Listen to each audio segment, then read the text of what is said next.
Manerim yanaka Manerim tekrar Sampang kareyan Karana Wimikyan Ninga huiri haiko Nawiya konshate Mapaning sa iya Nalisang pangada Nawi may wani Samfuro laga Nagad sa chongza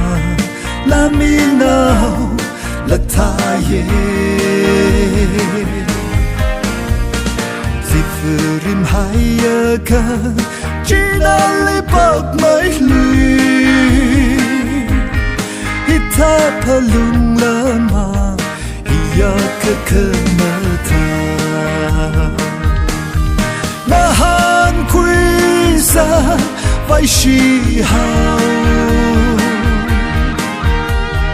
Na tum hao se chi Chot mei lui Iyon hao la Na li ka thay Na rai falu adam Ma shun chan sam quy ka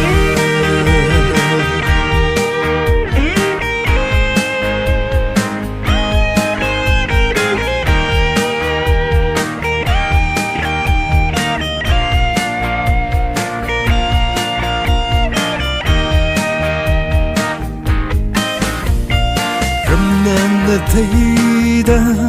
bấm ngã rõ khao da hanung hao ra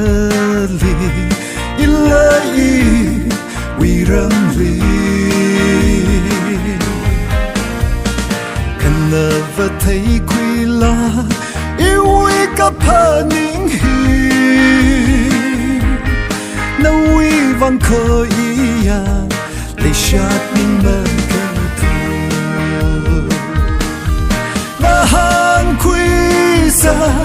Vai shi hao